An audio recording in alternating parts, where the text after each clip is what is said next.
नमस्कार दोस्तों, स्वागत है आप सब लोगों का आज के इस वीडियो लेक्चर में। प्यारे साथियों, रीट की टेस्ट सीरीज जो चल रही थी अपनी टॉपिक वाइज, उसमें आज का टॉपिक रहेगा पर्यावरण, उसके घटक और संसाधन। ठीक है। इसके अलावा साथियों, आप सब लोग जानते हैं कि प्री रीट का जो अपना एग्ज़ाम है ना, वो 23 तारीख को होगा। और प्री रीट के लिए रजिस्ट्रेशन हम लोगों ने साथियों स्टार्ट कर रखे हैं एप्लीकेशन पर। हमारे नए वाले एप्लीकेशन पर ये रजिस्ट्रेशन होंगे, पुराने वाले पर नहीं होंगे। ठीक है। तो आप नए वाले एप्लीकेशन को डाउनलोड कर लीजिएगा, लिंक आपको डिस्क्रिप्शन बॉक्स में मिल जाएगा। ठीक है। एप्लीकेशन डाउनलोड करने के बाद बहुत ही कम कीमत पर आप इसको आराम से परचेज कर पाएंगे, जिसमें 5 टेस्ट आपको मिलेंगे। ठीक है। जो टाइम टू टाइम आपके होंगे। पहला टेस्ट जो वो 23 तारीख को है, फिर 28 तारीख को है ना। इस हिसाब से आपके टेस्ट जो वो चलते रहेंगे। और 5वां जो प्री रीट है आपका लास्ट, वो 15 जुलाई को साथियों होगा। ठीक है। तो एक बहुत अच्छी तैयारी आपकी होगी, रिवीजन आपका होगा, और साथ में आप अपनी तैयारी की जांच भी कर सकते हैं। इसके अलावा साथियों, नए एप्लीकेशन पर फ्री टेस्ट भी आपका साथियों साइंस का मैंने अवेलेबल करवाया है, एक टेस्ट आपके लिए। ठीक है। उसको आप जा कर के सॉल्व कर सकते हैं। और भी टेस्ट आपको अवेलेबल होंगे। उसमें 20 प्रश्न हैं और बिल्कुल बहुत अच्छे तरीके से प्रश्न लिए गए हैं। सारे विज्ञान के ही प्रश्न हैं। ठीक है। तो उसको आप ज़रूर से ज़रूर कीजिएगा, बिल्कुल फ्री ऑफ कॉस्ट है, कुछ भी आपका पैसा वहाँ नहीं लगेगा। ठीक है। उसका अलग से वीडियो बनाया गया है, उसको आप देख सकते हैं कैसे उस टेस्ट को अटेम्प्ट करना है। ठीक है। सॉरी। तो चलिए स्टार्ट कर लेते हैं आज के इस वीडियो लेक्चर को। और पहला प्रश्न आपके सामने, किसी सजीव का पर्यावरण में वह स्थान जहां वह रहकर जीवन जीता है उसका आवास कहलाता है। सजीवों व उनके आवास के संदर्भ में कौन सा कथन सही है? एक, वन, घास के मैदान, मरुस्थल, तटीय एवं पर्वतीय स्थल, स्थलीय आवास एवं झील, दलदल, नदी एवं समुद्र जलीय आवास के उदाहरण हैं। ठीक है। तो दूसरा आपका है, दूसरा है, ये आवास सजीवों जैसे पादप जंतु एवं सूक्ष्म जीव तथा मृदा, वायु, प्रकाश, जल आदि निर्जीव कारकों से बने होते हैं, जिन्हें क्रमशः जैविक और अजैविक घटक कहते हैं। ठीक है। इसके बाद में आपका कथन है तीसरा, श्वसन, उत्सर्जन, गमन, जनन, पोषण आदि सजीवों में होने वाली मूलभूत जैविक प्रक्रियाएं होती हैं जो उन्हें निर्जीवों से पृथक करती हैं। तो यह भी देखिए सही है, सारे कथन सही है यहाँ पर। इसलिए ऑप्शन जो आपका 4 है, ऑप्शन डी आपका सही उत्तर होगा, क्योंकि सारी बातें बिल्कुल सही हैं। ठीक है। चलिए प्रश्न नंबर 2 की बात करें। वायु का मिश्रण है जिसमें विभिन्न गैसें, जलवाष्प, धूल एवं धुआं पाया जाता है। नीचे दिए गए विकल्पों में से कौन सी गैस वायु में न्यूनतम मात्रा में पाई जाती है? वायु क्या साथियों? एक मिश्रण है। ठीक है। और इस मिश्रण में अनेक गैसें, जलवाष्प, धूल वगैरह पाई जाती हैं। तो सबसे कम मात्रा में, न्यूनतम मात्रा में जो है वो कौन सी गैस पाई जाती है? तो कार्बन डाइऑक्साइड, जो ऑप्शन आपको दे रखे उसमें कार्बन डाइऑक्साइड की जो मात्रा है वो सबसे कम पाई जाएगी। तो ऑप्शन ए इस प्रश्न का जो है वो साथियों आंसर रहेगा। ठीक है। कार्बन डाइऑक्साइड गैस वायु में न्यूनतम मात्रा में पाई जाती है, जिसका परसेंट लगभग होता है 0.034%। ठीक है। इतनी ही पाई जाती है बस ये। ठीक है। और जैसे अगर सर्वाधिक, जैसे 8 ग्रह अभी वर्तमान में हैं सौरमंडल में, तो सर्वाधिक मात्रा में अगर पूछा जाए तो शुक्र तथा मंगल ग्रह जो है ना, उसके वायुमंडल में मुख्य घटक है कार्बन डाइऑक्साइड। तो वहाँ कार्बन डाइऑक्साइड बहुत अधिक मात्रा में पाई जाती है। ठीक है। और इसके अलावा वायुमंडल में 95% से 97% तक कार्बन डाइऑक्साइड जो है वो साथियों होती है। कहाँ पर? शुक्र ग्रह और मंगल ग्रह पर। ठीक है। तो पृथ्वी पर तो बिल्कुल कम है, 0.034% है, 0.034%। और वहाँ पर आपका होगा 95% से लेकर 97%। कहाँ पर? मंगल और शुक्र ग्रह पर। ठीक है। चलिए आगे बढ़ते हैं। प्रश्न नंबर 3 की बात करें। प्रश्न नंबर 3 है, मृदा निर्माण के संदर्भ में कौन सा कथन सही है? एक, इसके 2 भाग होते हैं, चट्टानों का अपक्षय, और दूसरा है मृदा जनन। ठीक है। दूसरा है, सूर्य का प्रकाश, जल एवं वायु द्वारा घर्षण, पेड़ पौधों एवं जीव जंतु, तापमान में निरंतर परिवर्तन तथा जल योजन, कार्बोनेशन, जल अपघटन जैसी रासायनिक अभिक्रियाएं चट्टानों का अपक्षय करते हैं। ठीक है। यानी कि एक प्रकार से इनको विघटित करती हैं, उससे मृदा का निर्माण होता है। ठीक है। बात सही है। इसके अलावा तीसरा आपका सूक्ष्म जीवों के अपघटन की प्रक्रिया के परिणाम स्वरूप मृदा में मौजूद कार्बनिक पदार्थ ह्यूमस में परिवर्तित हो जाते हैं, जो मृदा को उपजाऊ बनाकर इसकी जल धारण क्षमता, वातन क्षमता एवं सरंध्रता बढ़ाते हैं। तो ये भी सही पॉइंट है साथियों। तो देखिए यहाँ पूछा आपका कौन सा कथन सही है ना, ये आपका प्रश्न है। तो ये सारे सही हैं, ऑप्शन डी यहाँ पर भी आपका उत्तर जो वो रहेगा। ठीक है, अगला प्रश्न देखिए कि ध्रुवीय क्षेत्रों के संदर्भ में निम्न में से कौन सा कथन असत्य है। ए, यहाँ प्रमुखता ध्रुवीय भालू, पेंगुइन, आर्कटिक लोमड़ी, सील, रेंडियर आदि जंतु पाए जाते हैं, पहला पॉइंट। दूसरा आपका यहाँ 6 माह तक दिन और 6 माह तक रात होती है, पहला पॉइंट भी सही है, दूसरा भी सही है। तीसरा, उत्तरी ध्रुव का न्यूनतम तापमान -40 डिग्री सेंटीग्रेड तक हो सकता है, जो कि दक्षिणी ध्रुव से अधिक होता है। ठीक है, इसके अलावा डी पॉइंट है आपका, डी जो कथन है वो है, उत्तरी ध्रुव में पाए जाने वाले साइबेरियन सारस जैसे पक्षी शीतकाल में भोजन एवं प्रजनन के उत्तम अवसरों हेतु लंबी दूरी तय करके घना पक्षी विहार भरतपुर तक आते हैं, यानी राजस्थान के घना पक्षी विहार भरतपुर में आते हैं। बिल्कुल सही पॉइंट है ये भी, लेकिन सी जो है वो यहाँ पर सही नहीं है साथियों। ठीक है, ऑप्शन आपका यहाँ पे जो सही होगा, यानी ऑप्शन नंबर सी यहाँ पर आपका सही होगा। कौन सा कथन असत्य ये पूछा है। ठीक है, देखिए एनसीईआरटी में दे रखा है साफ साफ, ये इसमें क्या दिया है कि देखिए ये जो कथन है वो असत्य क्यों है, क्योंकि उत्तरी ध्रुव का न्यूनतम तापमान जो है साथियों वो कितना होता है, -37 डिग्री से -40 डिग्री तक हो सकता है। ठीक है, जो कि दक्षिणी ध्रुव की तुलना में बेहद कम होता है। ठीक है, यहाँ ये लिखा है जो कि दक्षिणी ध्रुव से अधिक होता है, ये पॉइंट गलत है।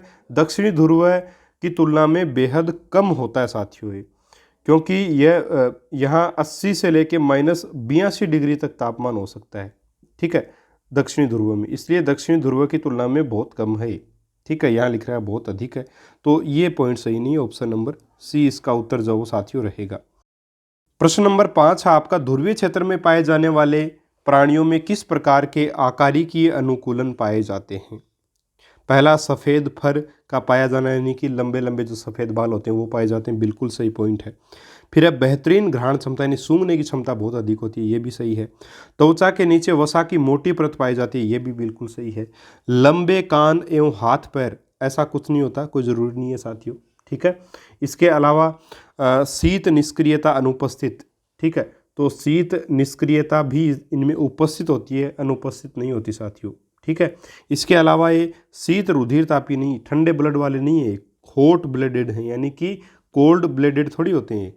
जो ध्रुवीय क्षेत्र के जीव है वो होते हैं हॉट ब्लडेड, यानी कि ग्रीष्म रुधिर तापी होते हैं या नियत तापी होते हैं साथियों। ठीक है, और इनके जो कान हैं, हाथ पैर हैं, है ना, वो सामान्य रूप से छोटे होते हैं ताकि उष्मा का कम नुकसान हो। ठीक है, इसलिए ऑप्शन 4, 5 और 6 सही नहीं है, केवल 1, 2 और 3 सही है, इसलिए ऑप्शन नंबर डी इस प्रश्न का उत्तर होगा। अगला प्रश्न आपका प्रश्न नंबर 6, निम्न में से मरुस्थलीय आवास के जंतुओं के अनुकूलन है। मूत्र का उत्सर्जन कम होना, पसीना नहीं आना, मोटा फर उपस्थित होना, मल शुष्क होना, 5 वह मोटी वसा युक्त त्वचा, और 6 है बिलकारी एवं रात्रिचर। तो देखिए यहाँ जो आपका पहला पॉइंट है, मूत्र का उत्सर्जन कम होना, बिल्कुल सही है। ठीक है, ताकि पानी की कम आवश्यकता हो। दूसरा, पसीना नहीं आना, ये भी इनकी जो है वो एक प्रकार से विशेषता है, क्योंकि मरुस्थलीय क्षेत्रों में है तो शुष्क आवास है, इस वजह से पसीना कम आएगा तो प्यास वगैरह कम लगेगी, पानी की कम आवश्यकता होगी। मोटा फर उपस्थित होना, तो देखिए अगर फर बहुत ज़्यादा होगा तो उसे पसीना वगैरह आएगा, तो ऐसा नहीं होता।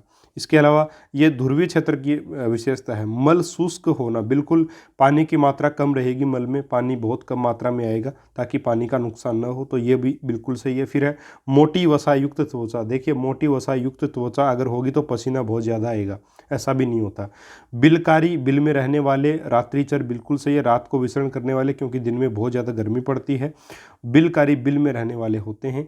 तो 1, 2, 4 और 6 बिल्कुल सही है, तो 1, 2, 4 और 6 ऑप्शन बी में है, तो ऑप्शन बी इस प्रश्न का उत्तर जो वो साथियों रहेगा। ठीक है, अगला प्रश्न देख लेते हैं। सूची 1 को सूची 2 से सम्मिलित अपने को करना है। मरुस्थल, इधर आवास दे रखे हैं, इधर पादपों में अनुकूलन। मरुस्थलीय में कैसा अनुकूलन होता है, ए का संबंध किससे होगा, देख सकते हैं आप लोग। तो ए का सीधा सीधा संबंध किससे होगा साथियों, देखिए मरुस्थलीय क्षेत्र में तो देखिए सुविकसित गहरी जड़ें, पत्तियां सूल में रूपांतरित होंगी, मोम की बाह्य परत उपस्थित होगी, तो बिल्कुल निश्चित ये ऑप्शन ए का संबंध 3 से होगा। पर्वतीय क्षेत्र में किस प्रकार की विशेषताएं होती, पादपों में कैसा अनुकूलन होता पर्वतीय क्षेत्रों में, तो देखिए यहाँ पर आपका होगा शंक्वाकार वृक्ष होंगे, तिरछी शाखाओं एवं सुई नुमा पत्तियां युक्त वृक्ष पहाड़ी क्षेत्रों में पाए जाते हैं, तो ये होगा। और झील के लिए खोखला वायु युक्त तना होगा, फूली हुई या कटी फटी रिबन नुमा पत्तियां यहाँ पाई जाएंगी। ठीक है, तो यहाँ पर आपका जो ऑप्शन बनेगा वो ऑप्शन बी सही बनेगा। ए में 3, बी में 1, सी में 2। ठीक है, तो ऑप्शन आपका बी इस प्रश्न का उत्तर जो वो हो जाएगा। ठीक है, इसके अलावा अगला आपका प्रश्न है कि निम्नलिखित कथनों के आधार पर सही कूट का चयन कीजिए। कूट देख लेते हैं। पहला कूट क्या है, परितंत्र में ऊर्जा प्रवाह एक दिशीय एवं लिंडमान के 10% नियमानुसार होता है, अतः क्रमिक रूप से प्रत्येक पोषक स्तर पर 90% ऊर्जा का ह्रास होता है, यानी कि 90% ऊर्जा कम हो जाती है। दूसरा आपका ऊष्मागतिकी के नियमानुसार ऊर्जा न तो उत्पन्न की जाती है एवं न ही नष्ट, केवल इसे एक रूप से दूसरे रूप में रूपांतरित किया जा सकता है। तो ये तो बहुत पहले से हम लोग पढ़ते हैं। सही कूट का चयन करना है, तो देखिए कथन 2 तो सही है, कथन 2 तो सही है। अब कथन 1 की बात करें, परितंत्र में ऊर्जा प्रवाह एक दिशा यानी एक दिशा में होता है और लिंडमान के 10% नियमानुसार होता है। अभी ये क्या है देखिए, है ना। पहली बात बता दूं कि पहला कथन भी बिल्कुल सही है, तो दोनों ही कथन सही हैं, तो ऑप्शन सी इस प्रश्न का उत्तर होगा। परितंत्र में ऊर्जा का जो प्रवाह है वो एक दिशीय होता है, एक दिशा में होता है और लिंडमान के 10% नियम के अनुसार ही होता है, जो कहता है कि क्रमिक रूप से खाद्य श्रृंखला के प्रत्येक पोषक स्तर में 90% ऊर्जा क्या हो जाती है, 90% ऊर्जा का ह्रास हो जाता है, जो कि जीवों द्वारा स्वयं के विभिन्न जैविक क्रियाकलापों जैसे पोषण है, उत्सर्जन है, श्वसन है, यानी कि ये विभिन्न जो स्तर है पोषण का, उत्सर्जन का स्तर, श्वसन का, है ना, आदि में व्यर्थ होती जाती है। ऊष्मागतिकी का नियम आपको, जो पहला नियम है वो आपको बताता ही है, ये पहला नियम है तो ऊष्मागतिकी का। ठीक है, तो ये दोनों ही पॉइंट सही है, तो ऑप्शन आपका जो 1 और 2 है वो दोनों सही हैं, इसलिए सी यहाँ पर आपका सही ऑप्शन हो जाएगा। ठीक है, चलिए अगले प्रश्न की बात करें, प्रश्न नंबर 9 की। सूची 1 को 2 से मिलाना है। पहला है राइजोबियम, तो देखिए राइजोबियम आपका क्या है, राइजोबियम आपका जैविक नाइट्रोजन स्थिरीकरण के लिए महत्वपूर्ण है। ठीक है, जैविक नाइट्रोजन स्थिरीकरण के लिए महत्वपूर्ण भूमिका निभाता है। नाइट्रोबैक्टर का क्या कार्य है, यह आपके नाइट्रीकरण का कार्य करता है। बेसिलस वुल्गेरिस ये क्या कार्य करता है, बेसिलस वुल्गेरिस कार्य करता है साथियों अमोनीकरण का। और थायोबेसिलस डीनाइट्रिफिकेशन ये विनाइट्रीकरण का, डीनाइट्रिफिकेशन को ही बोलते हैं अपन विनाइट्रीकरण, ये कार्य इसके द्वारा किया जाता है। ठीक है, तो यहाँ जो ऑप्शन आपका सही बनेगा ऑप्शन नंबर डी यहाँ पर आपका सही उत्तर साथियों इसमें रहेगा। देखिए जो राइजोबियम जीवाणु होता है वो नाइट्रोजन स्थिरीकरण में सहायक होता है साथियों। ठीक है, ये जो मटर कुल के पादप होते हैं, है ना, या फिर जो चने के पादप, उसकी जड़ों में सहजीवी के रूप में उपस्थित होकर वायुमंडल में जो ऑक्सीजन स्वतंत्र रूप से नाइट्रोजन जो स्वतंत्र रूप से है उस नाइट्रोजन के यौगिकों में उसको बदल देता है एक प्रकार से। तो जैविक नाइट्रोजन स्थिरीकरण का कार्य राइजोबियम करता है। और इसके अलावा नाइट्रोबैक्टर जो है ना, ये नाइट्रीकरण क्रिया में सहायक है। ये अमोनिया को किसको अमोनिया को नाइट्राइट या नाइट्रेट में बदल देते हैं। जो नाइट्रोबैक्टर जीवाणु होते हैं ये क्या करते हैं, नाइट्रोबैक्टर करते हैं अमोनिया को नाइट्राइट या नाइट्रेट में ये बदल देते हैं। ठीक है, इसलिए नाइट्रीकरण का कार्य इनका होगा। इसके बाद बात करें बेसिलस वुल्गेरिस की, तो बेसिलस वुल्गेरिस अमोनीकरण में सहायक होते हैं। ठीक है, ये मृत जंतु तथा पादप के शरीर एवं जंतुओं के उत्सर्जी पदार्थों का विघटन कर वातावरण में अमोनिया मुक्त करते हैं। ये है बेसिलस वुल्गेरिस।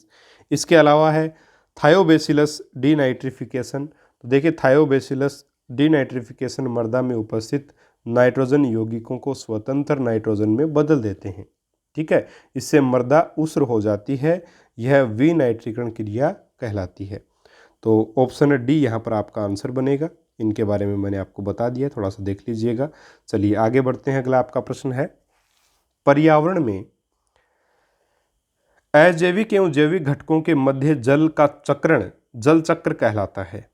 इसके संदर्भ में निम्न में से कौन सा कथन सही है? एक, पहला कथन है सतही जल का सूर्य के प्रकाश में वाष्प बनकर उड़ जाना वाष्पीकरण कहलाता है, बिल्कुल सही पॉइंट है। दूसरा, बादलों का निर्माण संघनन प्रक्रिया का उदाहरण है, जिसमें जल ठोस अवस्था से द्रव अवस्था में परिवर्तित होता है। जिसमें जल ठोस अवस्था से द्रव, नहीं ये गलत है साथियों, है ना, ये गलत है। ठोस अवस्था से जलीय में थोड़ी आएगा। चलिए देखेंगे इसको, अगला पॉइंट देखते हैं। महासागरों से वाष्पीकृत जल वर्षा, हिमपात, ओलावृष्टि आदि के द्वारा सतह पर पहुंचता है तथा यहाँ से या नदियों द्वारा पुनः महासागरों में पहुंचता है, ये पॉइंट भी सही है। फिर है खारी झीलों से नमक की प्राप्ति, भूजल स्तर में वर्षा के कारण वृद्धि, भारी वर्षा द्वारा बाढ़ आदि जल चक्र के ही भाग हैं, तो ये पॉइंट भी बिल्कुल सही है। ठीक है, तो यहाँ पर कथन 2 जो है वो उसके अतिरिक्त बाकी सभी सही कथन है, इसलिए ऑप्शन सी यहाँ आपका उत्तर होगा। और देखिए साथियों, जो बादलों का निर्माण है, ठीक है, ये जो बादलों का निर्माण है इसके बारे में जो ये पॉइंट लिखा गया है ये बिल्कुल यहाँ पर गलत होगा। ठीक है, तो कथन 2 के अतिरिक्त बिल्कुल एक प्रकार से सही है ना, बाकी सारे कथन सही हैं। बादलों के निर्माण की प्रक्रिया संघनन कहलाती है, इसमें तो कोई गलत चीज़ नहीं है, संघनन प्रक्रिया का ही उदाहरण है। ठीक है, जिसमें होता क्या है, गैसीय अवस्था में उपस्थित जल वाष्प द्रव अवस्था अर्थात वर्षा जल के रूप में सतह पर आता है। लेकिन यहाँ लिख रखा है कि जिसमें जल ठोस अवस्था से द्रव अवस्था में, ऐसा नहीं होता। यहाँ होता है गैस अवस्था, है ना, या वाष्प अवस्था, गैस नहीं सॉरी, वाष्प अवस्था। वाष्प अवस्था से द्रव अवस्था में पृथ्वी पर पहुँचता है। तो ये जो पॉइंट है ठोस वाला, ये गलत लिखा गया है यहाँ। तो ऑप्शन 2 को छोड़ के, यानी कथन 2 को छोड़ के बाकी सारे ही कथन सही हैं, तो ऑप्शन सी इस प्रश्न का उत्तर होगा। अगला प्रश्न देखिए, जल की कमी की समस्या का सामना कर रहे एक गांव के लोग जल प्रबंधन के किस उपाय को अपना सकते हैं? वर्षा जल संग्रहण। देखिए ये जो प्रश्न है एनसीईआरटी में ऐसे प्रश्न बहुत बार दिए हुए होते हैं साथियों, बिल्कुल सामान्य से प्रश्न बट फिर भी दिए हुए हैं, तो आपको देखना चाहिए। अब यहाँ पे जल की समस्या का सामना किया जा रहा है, तो किस प्रकार के जल प्रबंधन के उपाय किया जा सकते हैं? क्या वर्षा जल का संग्रहण किया जा सकता है? बिल्कुल सही। बावड़ी का निर्माण कर सकते हैं, चेक डैम का निर्माण कर सकते हैं, ड्रिप सिंचाई का उपयोग किया जाना चाहिए, कुओं एवं हेडपंपों का निर्माण। तो देखिए भाई, पानी की अगर कमी है तो कुओं और हेडपंपों का निर्माण हम कहाँ से करेंगे? तो ये तो कोई उपाय नहीं है। ठीक है, जल प्रबंधन का उपाय पूछा अपने को। फिर है शुष्क कृषि का उपयोग करना, ये भी सही है। ठीक है, तो यहाँ आपको जो पॉइंट बनेगा वो 1, 2, 3, 4 और 6 ये सही है, तो ऑप्शन सी इस प्रश्न का उत्तर जो वो साथियों रहेगा। ठीक है, आगे बढ़ते हैं। अगला आपका प्रश्न है प्रश्न नंबर 12। सूची 1 को सूची 2 से सम्मिलित करना है।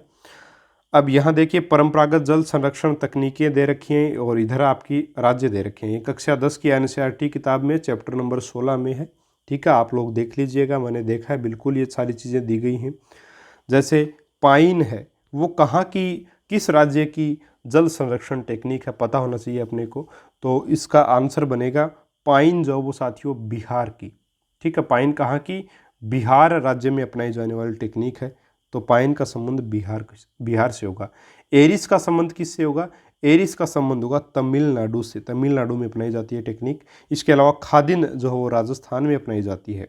खादिन जो टेक्निक है वो राजस्थान में। कुलह जो टेक्निक है वो साथियों, कुलह जो टेक्निक है वो अपनाई जाती है हिमाचल प्रदेश में। ठीक है, इसके अलावा सुरंगम जो टेक्निक है वो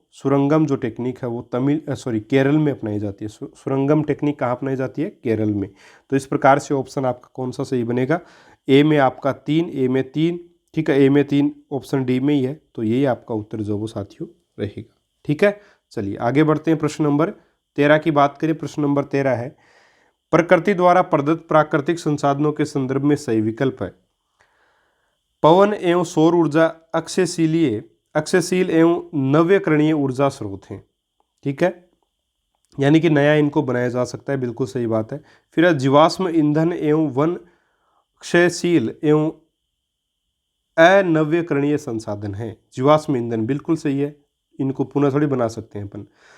सी है संसाधनों के विवेकपूर्ण उपयोग एवं संरक्षण हेतु 3R पद्धति का उपयोग किया जाना चाहिए। अब देखिए जो 3R पद्धति है, ठीक है, ये आप सब लोग जानते हैं 3R पद्धति। और 3R पद्धति में वही है कि इसमें रीयूज है ना, और रीयूज हो गया आपका, रीअरेंज यानी कि एक प्रकार से रिफ्यूज हो गया, है ना, ये सारी चीज़ें हैं। मतलब संसाधनों का उतना ही उपयोग करें जितना अपने को आवश्यक है, विवेकपूर्ण उपयोग उनका अपने को करना चाहिए। रिसाइकल है ना, रीयूज, रिसाइकल, रिफ्यूज, है ना, तो ये सारी चीज़ें इस चीज़ में हैं। तो 3R का मतलब यही है। इस तो यहाँ पे अगर देखें अपन तो सारे ही कथन बिल्कुल ठीक हैं। तो ऑप्शन डी इस प्रश्न का जो वो साथियों उत्तर रहेगा। ठीक है, चलिए आगे बढ़ते हैं। अगला आपका प्रश्न है प्रश्न नंबर 14। जैव रासायनिक ऑक्सीजन मांग BOD किसके लिए एक मानक मापदंड है? ठीक है, ये आपका प्रश्न है। तो ए है रुधिर में ऑक्सीजन का स्तर मापने के लिए, बी है वन पारिस्थितिकी, ठीक है, वन पारिस्थितिकी तंत्रों में ऑक्सीजन स्तरों के अभिकलन के लिए, और सी आपका ऑप्शन है साथियों जलीय पारिस्थितिकी तंत्रों में प्रदूषण के आमापन के लिए, और डी है उच्च तुंगता क्षेत्रों में ऑक्सीजन स्तरों के आकलन के लिए। तो देखिए जो BOD जैव रासायनिक ऑक्सीजन मांग, ये साथियों आपका संबंध इसका है जलीय पारिस्थितिकी तंत्रों में प्रदूषण के आमापन से। ठीक है, तो यहाँ आपका ऑप्शन नंबर जो है वो सी रहेगा सही। ये मेरा आपको करवाया भी हुआ साथियों, जब मैंने आपको पढ़ाया था ये टॉपिक, बहुत अच्छे से इस बारे में बताया भी था आपको। चलिए आगे बढ़ते हैं। अगला प्रश्न आपका हरित गृह प्रभाव के संदर्भ में निम्न ग्रीन हाउस गैसों को उनकी बढ़ती हुई भूमिका के क्रम में व्यवस्थित कीजिए। देखिए हरित गृह गैसें जो हैं वो आपकी जैसे क्लोरोफ्लोरोकार्बन है, मेथेन है, कार्बन डाइऑक्साइड है, नाइट्रस ऑक्साइड है, ये सारी हैं। तो हरित गृह प्रभाव के संदर्भ में बढ़ते हुए क्रम में, बढ़ते हुए क्रम का मतलब क्या होता है? सबसे पहले सबसे कम जो प्रभावित करती है वो, उसके बाद में उससे अधिक, सबसे लास्ट में सबसे ज़्यादा जो प्रभावित करने वाली गैस है उसको लिखते हैं अपन। ठीक है, सबसे ज़्यादा भूमिका जिसकी होगी हरित गृह प्रभाव में उसको लिखते हैं। तो सबसे अधिक भूमिका किसकी होती है? कार्बन डाइऑक्साइड की होती है। तो CH4 लास्ट में, यानी ऑप्शन सी तो नहीं होगा, या तो ए सही होगा या बी या सी। अब कार्बन डाइऑक्साइड के बाद में देखिए सर्वाधिक जो भूमिका होती है वो मेथेन की होती है। ठीक है, तो CH4 कहाँ पे है आपका? चौथे ऑप्शन में है, तो दूसरा तो नहीं होगा, पहला और चौथा हो सकता है। इसके बाद में जिसकी भूमिका होती है वो होती है CFC की, है ना, CFC क्लोरोफ्लोरोकार्बन्स की, CFCs यानी क्लोरोफ्लोरोकार्बन्स, ठीक है, इनकी भूमिका होती है। तो और उसके बाद में आपकी नाइट्रस ऑक्साइड N2 यानी नाइट्रस ऑक्साइड की भूमिका होती है। तो यहाँ आपका जो आंसर बनेगा वो ऑप्शन नंबर डी बनेगा। ठीक है, देख लीजिएगा इस प्रश्न को भी। तो ये कुछ महत्वपूर्ण प्रश्न पर्यावरण से संबंधित, संसाधनों से संबंधित, अनुकूलन से संबंधित। ठीक है, अगले वीडियो में अपन फिजिक्स से संबंधित कुछ प्रश्नों को और हल करेंगे। तब तक के लिए नमस्कार।